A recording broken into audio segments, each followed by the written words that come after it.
So man, let me dive right in.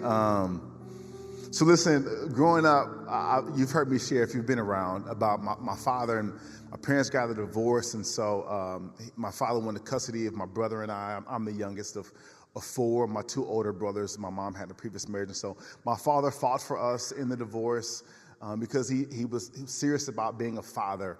And matter of fact, I couldn't call him daddy because daddies just had babies. That's what he said. That's not my words. That's my father's words. So even as I was writing this sermon, I wrote daddy. I was like, no, my father wouldn't have that. Don't want him turning over in the grave. So my father. Anyway, so one of the things my father would do is we had a chant. So we'd be in the car. I had to reflect on this. We'd be in the car, and my father would be like, "What's our name?" And we'd have to say, "The Davis Gang." What do we do? And we're supposed to say, "Stick together."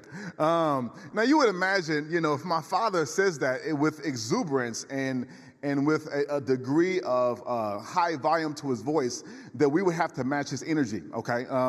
And I would say that I didn't always want to match my father's energy when we'd be in the car. And then randomly, out of nowhere, unexpectedly, he'd say, "What's our name?"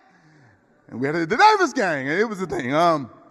But what my father was doing for us is he was saying that, hey, in the midst of it just being myself and my two boys, in the midst of me trying to figure out what it means to be a single dad, in the midst of knowing that I got two boys that have experienced a divorce, what my father was saying that, hey, we are going to be together in this. He was making a statement about who we are and what we are going to be about.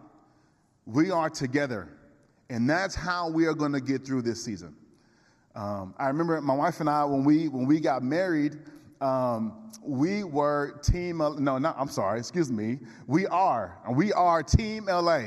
If you don't know what that means, that's team Leonard and Andrea. And then we had kids, and we said, what are we going to do about the kids? We said, we added crew. Okay, so we are team LA crew. It was a whole thing, and we even had a blog, and it was a situation. But what we were saying, Andrew would be like, hey, we need to get our blog started again. I'm like, oh, okay, one of those things is the husband you hope your wife forget. All right. Husbands know what I'm talking about, right? But what we're saying, though, what we were saying is, hey, as we start our marriage, as we start our family, we were saying, hey, we're making a statement about who we are. We're making a statement about what we are about and what we're communicating for us and even to the rest of the world, putting them on notice. We are a team. And we are a force. I'm just letting you know our posture. We are a force as we move forward in our marriage. We are the Team LA crew, because that was who we are. And we made that statement. And so when it comes to what we're dealing with now, when it comes to pursuing His presence, all I'm saying is that if we're going to achieve life together, if we're going to reflect the church that we see in Acts chapter 2, verses 42 through 47, what I'm saying is that we have to be about pursuing His presence. We have to be a church that who we are and who we identify ourselves to be, we have to be people that pursue His presence, because without that, we will not achieve life together. It will continue to be an aspiration unless us pursuing His presence is what we are known for in the thing that we do first and foremost. And so today, what I see my job is, as I kind of wrap up this series, I see my job is me doing all I can to motivate you to action. With everything that's been said in this series, with all the sermons and all the content, that you would still cling to what has been said over the past several weeks. And that even though we're about to start a new sermon series next week, which I'm really excited about, that we would still cling to this idea that, hey, this is who we are. We have to pursue His presence and be under no illusion that if we don't do that, we may not achieve life together in the fullness and the reflection of what we see in the Scripture. And so what we're going to do today is we're going to look at the why. Why is pursuing His presence so significant? And hopefully, as we establish the why, we have a better understanding of the importance of why we should continue to make pursuing His presence our first and foremost priority. And so to help us to understand the why, we're going to turn to someone who knows intimately about the presence of God, and that is King David. King David being the greatest king of Israel.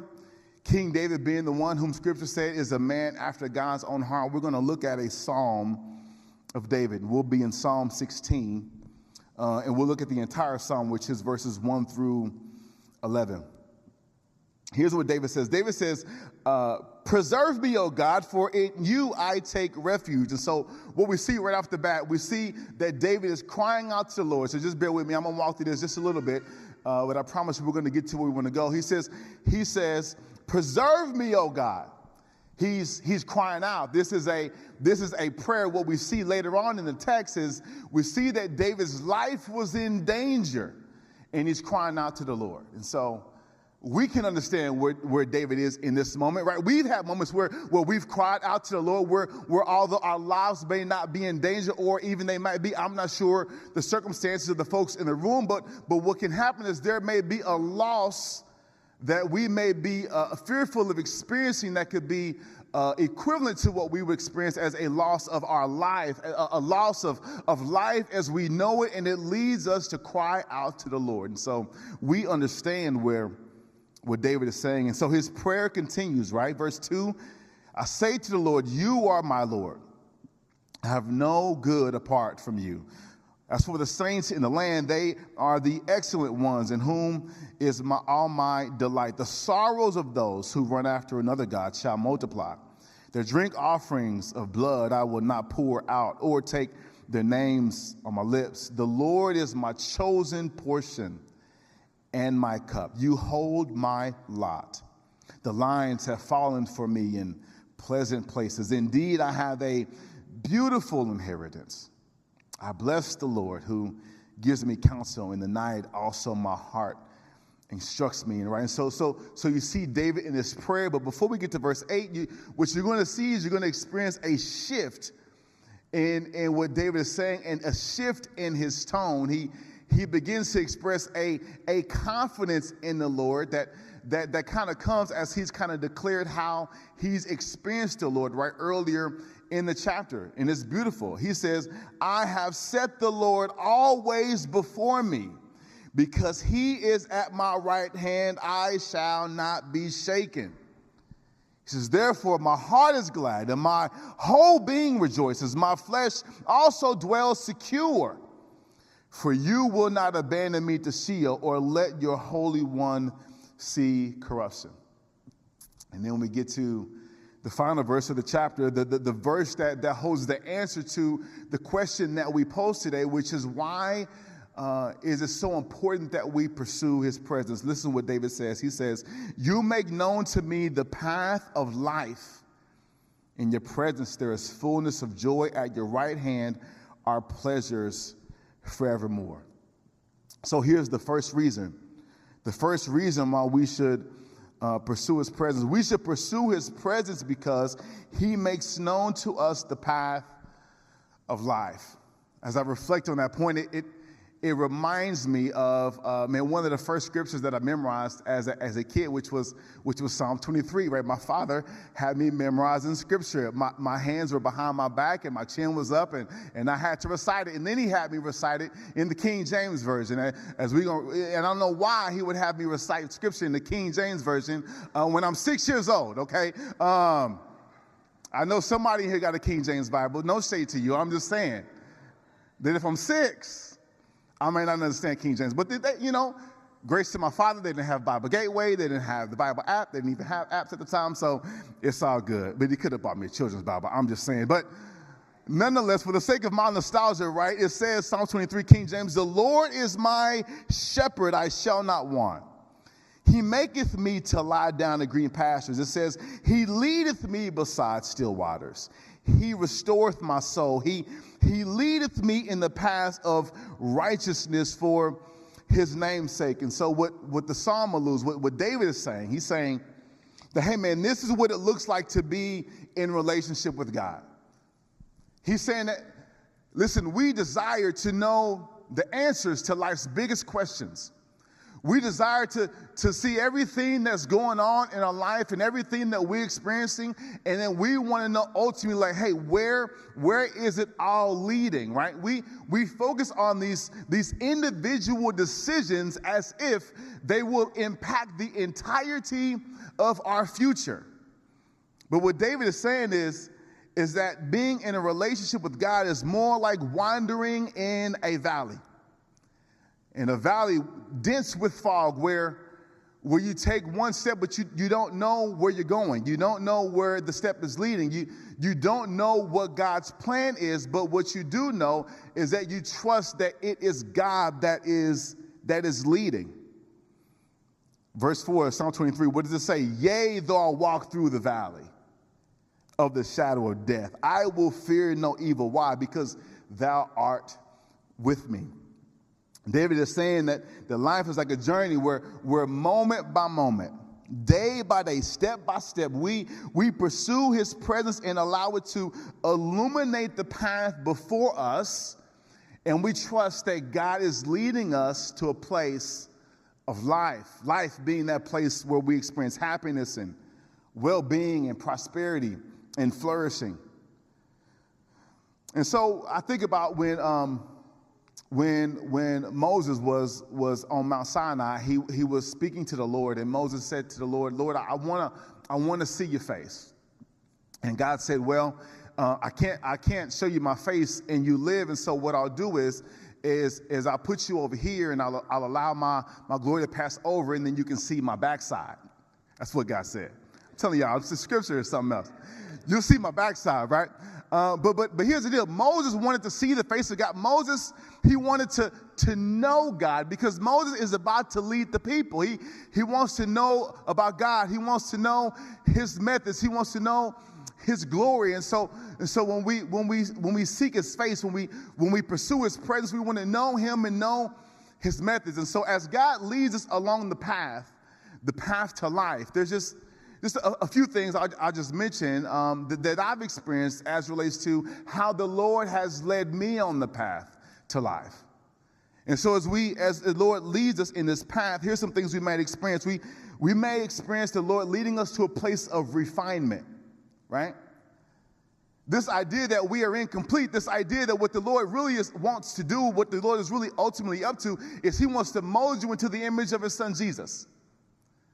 Right? What the Lord is trying to help you to understand is there are some areas in your life that's not in complete alignment. There are some areas of your life where the Lord doesn't have complete authority, right? You continue to hold on to control. You continue to hold on to your expectations. And what the Lord is saying, like, hey, there is a process I need to take you through so that you can be refined, so that you can become more like my son.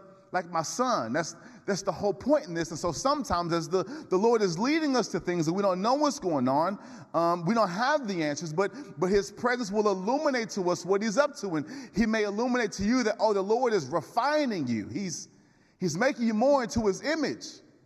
I remember when my interest into vocational ministry in 2011, and I said yes to that. I left the teaching career, and what it began was a very hard season of 10 years, where I wouldn't say that I was winning at my ministry, essentially. I was overwhelmed, and what it made me experience was if I was going to make it, I had to draw more closely to the Lord. He revealed to me some attachments that I had. He revealed to me some things in my life that I had to get rid of if I'm going to run the race as a minister of the gospel. He was refining me in that very difficult season. And so he was, in me understanding his presence, I knew there was a point where I knew that, oh, Lord, you're refining me in this. For me to escape this challenge would be me to escape being molded into the image of your son. And so I now had a sense of peace about what the Lord was allowing me to experience, because I knew what he was up to. He was refining me. Something else the Lord might be up to is he may be leading you to understand the reality that God is ultimately working things out for your benefit. Ultimately, regardless of what you're facing, regardless of what you're in, the path to life may mean that the Lord needs to work some things out on your behalf. But the way the Lord works, it just takes time. And the way the Lord works, he's not going to share with you what the plan is. But you just got to trust the fact that he's leading you to a place of flourishing. A lot of you know our story and how we came to Illinois, how we came to be a part of this church. The decision didn't make no sense, y'all. I'm just letting you know that right now. We were excited about roots being planted in Raymore, Missouri. We had just bought a home, and we had young Carrington at the time. But the Lord said, no, move to Illinois. And it didn't make any sense. As a matter of fact, it caused a lot of pain. It caused a lot of discomfort in our life and in our family. But what we have to believe and trust and what we've come to know is that the entire time, the Lord has been working things out for our benefit, right? And because of that, we now have the ability to be in relationship with all of you. Isn't that a joy, right? The entire time he was working things out for our benefit. So as you're on the path to life, as you're allowing his presence to illuminate your feet as you step forward, you have to understand part of what you may be experiencing is, hey, just let the Lord work it out. You want to move forward, you want to move fast, you want to make decisions. The Lord just says, wait. I am doing what only I can do behind the scenes, and it's for your benefit, and it's for your flourishing. And then lastly, along the path to life, what the Lord might do is he may allow you to experience some things because you can have a greater experience of him. Because let's be honest, there's some things in this life that in this broken world that just suck, excuse my language, but in the midst of life being what it is, right? In the midst of those challenging seasons, the thing is the Lord can preserve us. The Lord can sustain us. The Lord can carry us. The Lord can restore us or protect us and guard our hearts and give us peace. Some of you remember I shared with my father. I just spoke about him when he passed away of stomach cancer. There was nothing about that season that the Lord was working out for my benefit. There wasn't necessarily a refining aspect to that season. Like it was just a bad situation. Like you couldn't have come to me and tell me anything that was encouraging to me at the time when I was going through that season. It just wasn't a thing. But what I learned, what I experienced in that season of grief, in that season of suffering, as I watched my father dissipate, that I watched him go from this man of amazing presence and energy to fading to being unresponsive in his apartment, and I'm the sole caregiver. In that moment, what I experienced was, oh, the Lord, you do see me. Oh, Lord, you do care about me. There are some ways the Lord showed up, and I experienced him a certain way that I hadn't experienced him before until that moment. Come on now, think about all the things that you've been through. Think about some of your most challenging circumstances. Thinking about some of the moments of you crying out, you feeling like life as you know it is over, right, as we experienced David being in this situation. But if you remove those circumstances from your life, can you honestly say that your faith would be where it is right now? Could you honestly say that you would be where you are currently in the Lord? The reality is you wouldn't be in that place had it not been for those experiences. And what those experiences gave the opportunity for you to do was to experience a dimension of the Lord that you had not yet experienced. Because please believe the Lord in his sufficiency, the Lord in his satisfying nature is the thing that we truly long for, is the only thing that can satisfy what's inside of us. And so if there's a departure from what we're currently experiencing and then us experiencing the Lord and who he truly is, then the reality is, oh, you just haven't gotten to know the Lord all the way yet. You haven't gotten to know personally for yourself his sufficiency. I know there's some folk in here that are right with me. Like you get to the point to where I know the Lord. I don't just know information about him. I just don't know what I've read about him. No, I know him personally because of the ways that he's showed up for me. I know how he's cared for me. I know how he's sustained me. And because of that, I know his character. I know his love in a different way. And so sometimes you're on the path to life, and the Lord is saying, like, no, you need to understand me in a different way. Understand that in the circumstance, I will carry you, I will sustain you, and you will experience me and get to know me in a way that you have previously not yet known me. The Lord in his presence, he leads us to the path of life. My second point, I only got 2 points today, just so you know. My second point is this. Hopefully I'll encourage you.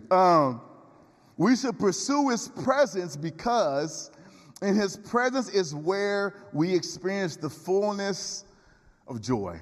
Okay, so listen, I'm going to take my time. I don't want to lose you guys here in this section, okay? So just allow me to take my time, and hopefully we'll be on the same page. Here's joy. Joy is this emotion that the emotion that our well-being, our prosperity, our flourishing, when we experience those things, right? Joy is the emotion that is produced. So the fullness of joy means that our desire to experience joy is fully satisfied. Okay, in Ecclesiastes chapter 3, Solomon says, he has put eternity into man's heart. So here's what this is. He's given us these longings and these desires that cannot be fully satisfied in this world. The world cannot provide anything that can satisfy these longings. And so, but when we experience the presence of God, our longing for joy is fully satisfied in his presence. So to not pursue his presence then, or to have a half-hearted pursuit of his presence, will lead to a life of unfulfillment and dissatisfaction. And then it can also lead to this endless cycle of us pursuing other things in a world to try to fill the void, only to experience disappointment at their inability to satisfy. And then if we're not careful, our desire to experience fulfillment and satisfaction outside of God's presence can lead to idolatry, right? Idolatry is what what David was talking about in Psalms 16, verse 4, when David said, "The sorrows of those who run after another god shall multiply. Their drink offerings of blood I would not pour out, or take their names on my lips." So when we talk about idolatry and things like that, right, what was happening is people would create things that represented the things that they worship. They would create the shrines, the altars, the statues, right? And these represented like where the ultimate worship was being placed. And so I know that we don't necessarily see that in the West. In America now, it's not rampant, it's not prevalent. This is not something that we see. And so sometimes we have a disconnection from the reality of what idol worship truly is. But that doesn't mean that it's not prevalent. Because I guarantee you that even though in the absence of those things in our society, idolatry is still present. Idolatry is still rampant. Leonard, what are you talking about? Anything that you place in a position that only God should be is an idol, right? Anything that you ultimately pursue, that thing is an idol, right? And so for us, it can be things like our fleshly desires, and we could think, hey, that's what life is about. The expectations that we have for life, the way that we want life to go, our comfort, our control, a life free from pain and suffering. So what I'm saying is, like, hey, listen, either we're going to pursue something else or we're going to pursue God's presence, right? And if we don't pursue God's presence, what I'm saying is that the only alternative outside of pursuing God's presence is an experience of dissatisfaction and unfulfillment and disappointment, right? I'm just trying to tell you what is on the other side of this lack of pursuing God's presence. And so I will be vulnerable in this moment and just kind of share from my perspective, and then maybe some people in here can understand my perspective and where I'm coming from. But I won't necessarily come for anybody in the room today. Okay, I'll be nice today, but I'll just say this: that I'm frustrated with my own idolatry. There are things that I pursued to escape the dissonance that I experience in life. There are things that I chase after in order for me to quiet the raging flesh that's inside of me. And I'm frustrated. I'm very frustrated that I don't even want to confess this to you, but it is a reality that there are areas in my life where I experience bondage. Leonard, what do you mean by that? Meaning that when the Lord tells me to go somewhere to do something, I'm not able to respond in the way the Lord wants me to because something has a hold on me. Does that make sense? And I'm tired of that. And then in that, I'm tired of the way that then is harming me, is doing damage to me, and it's also harming and doing damage to the people that I love. So I'm frustrated with my own idolatry. And so in that, here's what I've discovered as I experience my frustration with my own idolatry. The reality is this: there is no room for casual Christianity. Okay?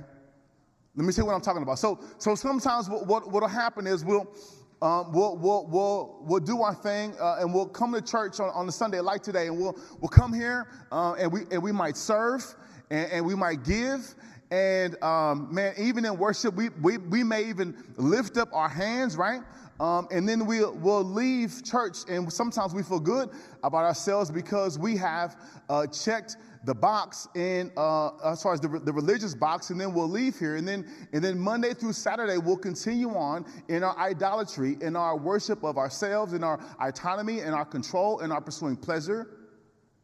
And then the whole time we expect the Lord to continue to preserve us and to protect us and for us to experience His favor, right? But this is not consistent with what David is saying in Psalm 16, right? David is saying that, hey, everything that you truly long for, everything that you truly desire, right, ultimately that can be found only in God's presence. And so me experiencing my healing and restoration in areas of my life that matter the most is tied to the presence of God. Me experiencing the life that I was created to live is tied to the presence of God. Me experiencing joy, the joy that I desire is all tied to His pursuing the presence of God. And so, check this out. So if I'm desperate for those things, right? If I'm desperate for healing in my life, if I'm desperate for restoration, if I'm desperate for me living the life that I know I'm created to live, if I'm desperate for this experience of joy, then that also means that I have to be desperate for His presence. And our desperation then to experience God's presence will lead us to do things that we don't normally do. I hope you follow me this morning. And so when it comes to things like me dealing with sin that I previously hadn't dealt with, when it comes to me just kind of toying with sin and allowing it to remain somewhere in the orbit of my life, now because of my desperation to pursue God's presence, because it's tied to all the things I truly want to experience in life, now all of a sudden I'm moved to do something I don't normally do, which is to deal with the sin in my life because it's blocking me from God's presence.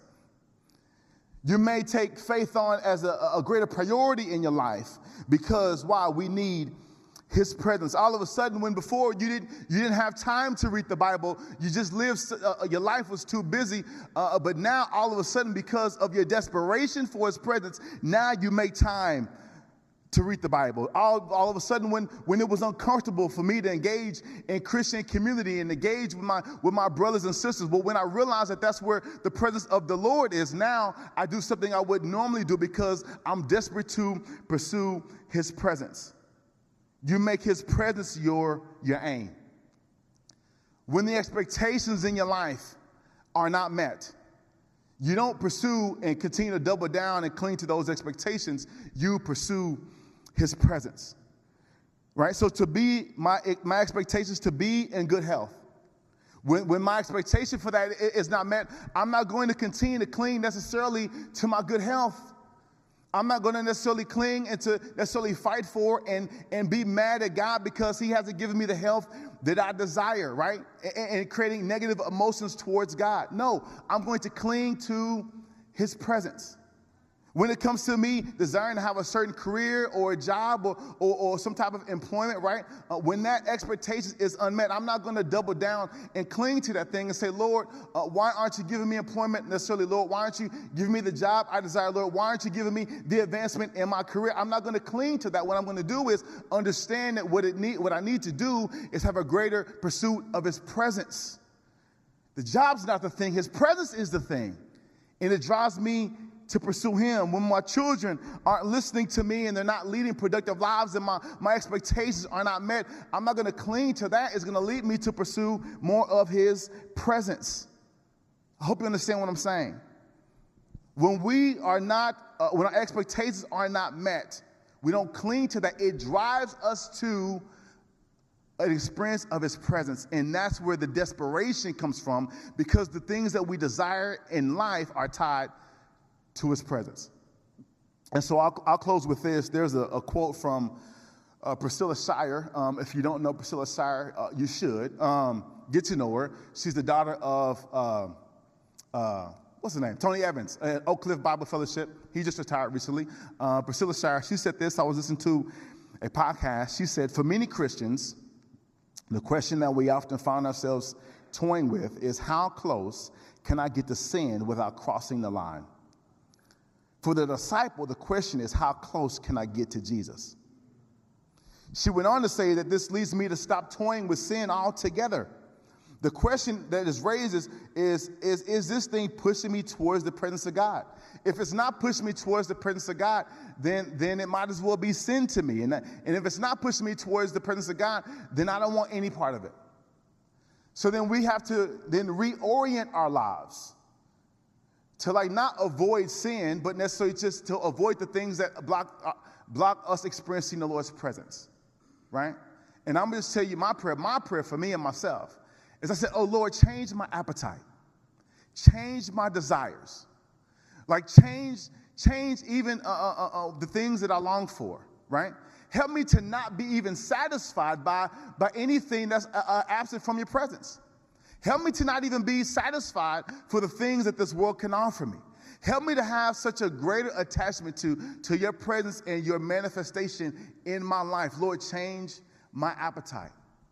Reorient my life around whether or not I'm experiencing your presence.